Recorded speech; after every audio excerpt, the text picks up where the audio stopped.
Hello and welcome dear students. Our today's topic is about taxonomic hierarchies, in which we will discuss the concept of taxonomic hierarchy, its structure, various properties and use. We will also highlight the modern trends in classification hierarchy. It's no secret that humans like to keep things organized. If there is a system in place to keep track of things, biology is no exception. It is a lot easier to study living things if we have a system that keeps some things apart from other things. It is, for example, not possible for a person to remember all the flowering plants which comprise about 2.8 lakh species. For better communication and understanding, it is necessary to organize this diversity into a classification scheme.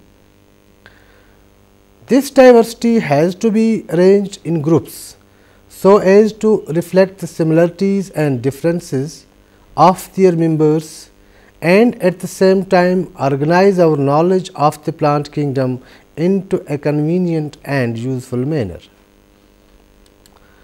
The framework for this purpose has been developed in the scientific classification from very early days of plant taxonomy and is called as taxonomic hierarchy.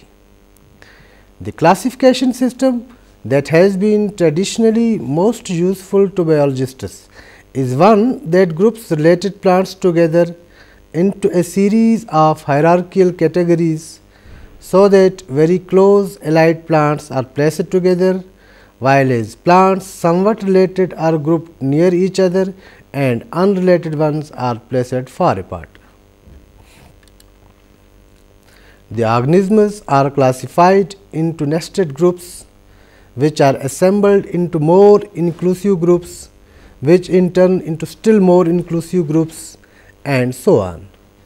The different levels of groups so produced are recognized as series of hierarchical categories, what Mason in 1950 called the taxonomic structure.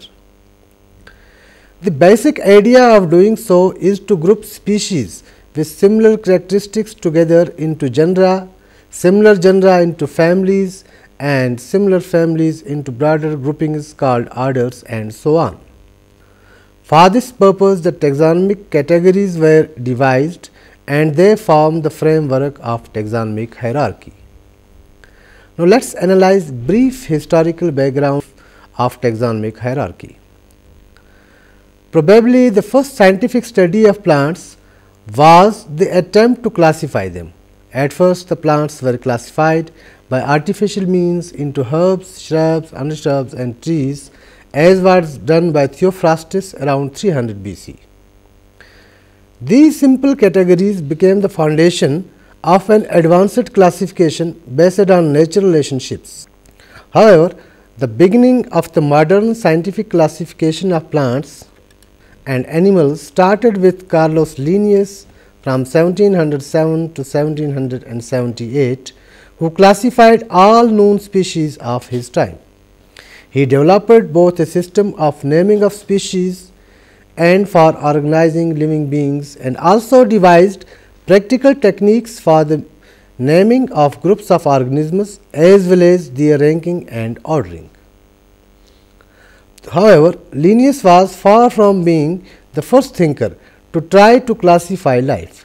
Aristotle organized life in a ladder-like hierarchy into 11 levels, with plants on the bottom and humans on top, and argued that each species had a unique form and could be classified by some of its key characteristics.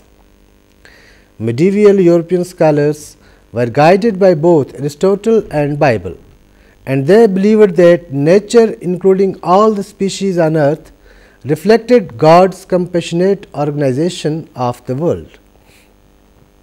Linnaeus became convinced that he could organize all of life into single artificial system, one that would be his first attempt towards comprehending God's design in nature.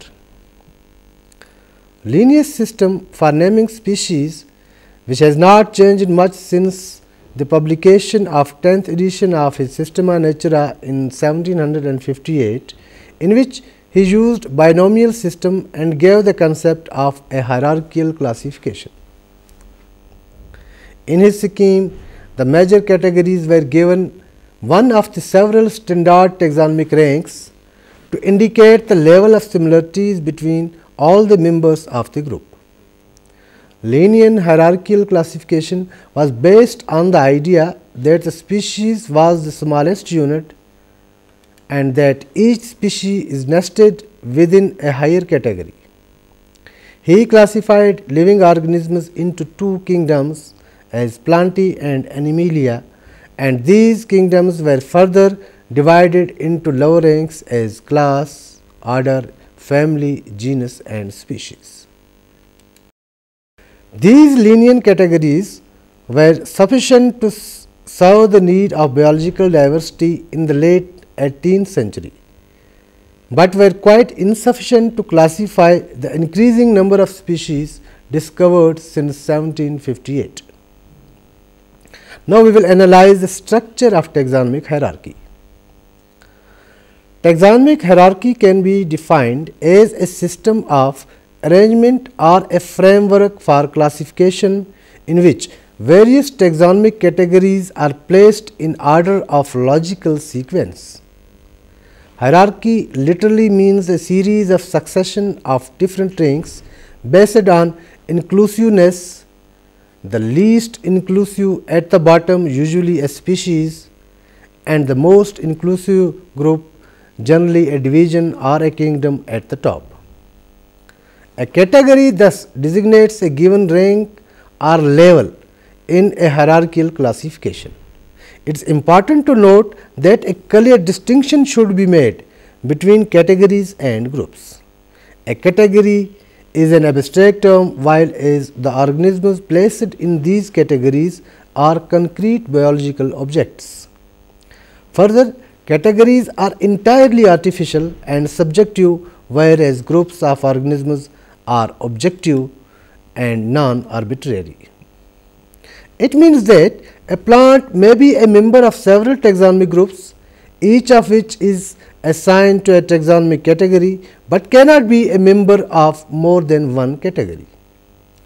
Taxon refers to a taxonomic group belonging to any rank, that is, a species is a taxon at species rank, a genus is a taxon at genus rank, a family is a taxon at family rank, and so on. The system of nomenclature provides a hierarchical arrangement of these ranks. Every plant is treated as belonging to a number of taxa. Once a taxon has been assigned to a particular category, the two are inseparable and the category gets a definite meaning because it now includes something actually occurring in nature. The word genus does not carry a specific meaning, but the genus Rosa has a definite meaning and conveys about roses. To illustrate this, let us take the example of roses. All the Chinese roses together form one taxon known as Rosa chinensis. This represents a group of similar plants assigned to a taxonomic category species at the rank of species in the taxonomic hierarchy. There are about 100 to 150 such groups of kinds of roses, each representing a taxon at the rank of species. When all these kinds of roses are grouped into an inclusive group, they form larger taxon called Rosa and represents a genus at the rank of genus and stands at a higher rank in the taxonomic hierarchy than the rank of species. Above this rank are grouped the genus Rosa and all other related genera like Rubus, Prunus and Pyrus into a still larger taxon at a still higher rank in the taxonomic hierarchy, the rank of family called Rosaceae. In its turn, the family Rosaceae, together with some other related families of flowering plants, are further grouped into a still large taxon at a still higher rank called order, which in this case is Rosales. The similar orders in their turn are grouped into still large taxon at still higher rank, and the process continues until an all-inclusive taxon of the rank of kingdom, or in certain classification schemes the rank of domain, is reached. The use of such a hierarchy applies to all the plants, and this inclusiveness of larger and larger groups is the basic feature of the taxonomic hierarchy. Now, we will analyze some categories and ranks in taxonomic hierarchy. The system of taxonomic hierarchy has been considerably expanded since Linnaeus. Various life forms have been discovered, and some life forms have been moved into three new kingdoms as Monera for prokaryotes, Protista for protozoans, and most algae and fungi, resulting in a 5-kingdom classification of life. This 5-kingdom scheme is still far from the phylogenetic ideal and has largely been supplanted in modern taxonomic works by a division into 3 domains as bacteria and archaea, which contain the prokaryotes, and eukaryote comprising the remaining forms. The International Code of Botanical Nomenclature recognizes 7 principal ranks of taxa in descending sequence as kingdom, division or phylum, class, order, family, genus and species. Thus, each species is assignable to a genus, each genus to a family, and so on. To each of these categories in the figure is assigned a taxon. Each taxon that is above another in this series, that is level order being above that of level family, is more inclusive than the taxon below it. This results in the kingdom being the largest, most inclusive category, with a corresponding taxon of particular group of organisms, and an individual species being the single unit around which all the groupings is focused. All species described must belong to at least 7 ranks, 1 at each of the mandatory level. For example, as already discussed earlier, Rosa chinensis is a species belonging to rank genus Rosa, family Rosaceae, order Rosales, class Magnoliopsida, division Magnoliophyta and kingdom Plantae. In addition to principal ranks, the ICBN also provides for secondary and other ranks for taxa in a taxonomic hierarchy. The secondary ranks are generally used to subdivide the large groups. Thus, a large family may be divided into tribes and a large genus into sections, etc. If a greater number of ranks of taxa is desired, the terms for these are made by adding the prefix sub and super to the terms denoting the principal ranks. Taxa above the genus level are often given names based on the type genus with a standard termination. The termination used in forming these names depend on the kingdom and sometimes the phylum and class as set out in the table. Notice that the ending will always tell you what rank you are dealing with, even if you do not recognize the word. For example, the word Sterculaceae could only refer to a family. Now, we will discuss some properties of taxonomic hierarchy or hierarchical system. Some of the important properties of taxonomic hierarchy which make a classification system more comprehensive and better understandable are as: number first, different categories in the taxonomic hierarchy are ranked into higher or lower positions in accordance to their inclusiveness. More inclusive categories are ranked higher than less inclusive, and less inclusive categories are placed lower than more inclusive. For example, category species is made up of a number of individuals. A genus being a unit of higher rank may consist of more than one species, each with a number of individuals. It means that the category genus will usually contain more individuals than any of the included species, hence is more inclusive and placed at a higher rank in the hierarchy.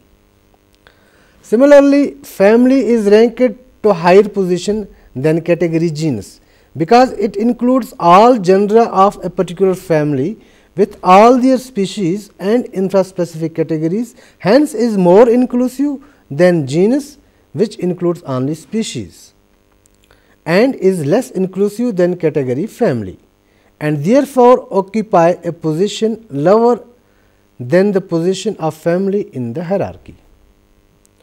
The second property is that the organisms are not classified into categories, but they are classified into groups called taxa, and the word category only designates the relative position of a taxon in the hierarchy. Therefore, the categories designate rank in a hierarchy and taxa designate named groupings of organisms. The names are assigned to the taxonomic groups in such a way that the name gives an indication of the category to which it is assigned. The third property is that the characters shared by all members of a taxon placed in a lower category give us the characters of the taxon in the category immediately above it. That is, all the characters shared by the species of taxon Solanum make up the genus Solanum, and all the characters shared by genus Solanum and all other genera in the Solanaceae make up the family Solanaceae. It is clear that the higher the rank of the taxon, the greater is its range of variations. The graph represents the relationships between the rank of a taxon and its range of variations, the number of common characters of its members and number of its members. The graph indicates that higher the rank of a taxon, the greater is the range of variations. Also, fewer characters all its members have in common and large is the number of its members. In the taxonomic hierarchy, the relative position of a taxon is the placement of a taxon as a member of another taxon of the next higher rank. So, the taxa may be the same in rank, but differ in position. For example, the position of Aster is as a member of the family Asteraceae, and position of Rosa is as a member of family Rosaceae. Rosa and Aster are both at the rank of genus, but differ in position. The former is in the family Rosaceae and the latter in the family Asteraceae. Now, we will see how to represent the taxonomic hierarchy. A taxonomic hierarchy can be represented in a box in box scheme, wherein species are included in a large box at genus level, genera in still large box representing families, family in still large box designating order, and so on. Ultimately, to the largest box which represents the highest level of the kingdom. Now, we will see about the significance of the taxonomic hierarchy or the hierarchical system. The significance of such a system is clearly apparent. We may discuss groups of plants at the most appropriate level according to our needs. An agronomist may discuss about cereals. Here he refers to a group of plants on the family level, the Poaceae family. Similarly, a forest conservator discussing the suitability of planting willows trees at a particular area, he refers to a group of plants at genus level, the genus Salix. A farmer discussing about paddy field refers to a group at species level, the species Oryzia stava. It is evident from the above discussion that lower we go in the taxonomic hierarchy, The more detailed our classification becomes and more targeted we are about the information of the plants concerned, and higher we go, more general would be our classification system. Now, briefly analyze some of the important categories of taxonomic hierarchy. First of all, we will discuss kingdom. In biological world, kingdom or regnum is a taxonomic rank in either the highest rank or in new 3 domain system the rank below domain. Each kingdom is divided into smaller groups called phyla or divisions. The rank kingdom in classification has been in a state of change due to ongoing research and discussion. Different models of classification systems provide different number of kingdoms of living organisms. As already discussed, Linnaeus described only 2 kingdoms as Plantae and Animalia for the living world. Haeckel in 1866 added kingdom Protista to the Linnaean kingdoms. Copeland in 1938 added 4th kingdom Monera, while as Robert Whittaker in 1969 adding separate kingdom for fungi divided living organisms into 5 kingdoms as Monera, Protista, Fungi, Plantae and Animalia. With a short span of time, Woose in 1977 divided kingdom Monera into Eubacteria and Archaebacteria, raising the number of existing kingdoms to 6. Woose later in 1990 recognized 3 domains above the order of kingdom as Bacteria, Archaea and Eukarya.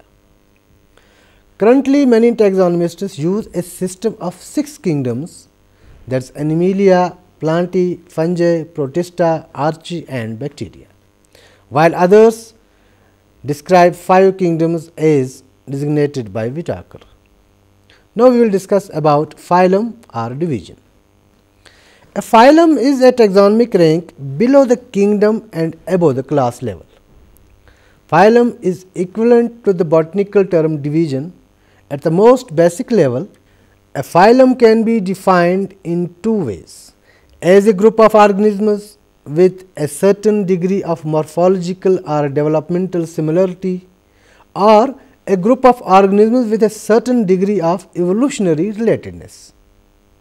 Now, we will discuss about class. In taxonomic hierarchy, the class represents a rank between phylum and order. The class is a distinct rank of biological classification having its own distinctive name, was first introduced by a French botanist, Joseph Piton de Tournefort, in his classification of plants in 1694. Carolus Linnaeus was the first to use it consistently in dividing of all 3 of his kingdoms of nature, that is minerals, plants and animals. Now, we will discuss about order. The order is a taxonomic rank used in the classification of organisms, fitting in between class and family.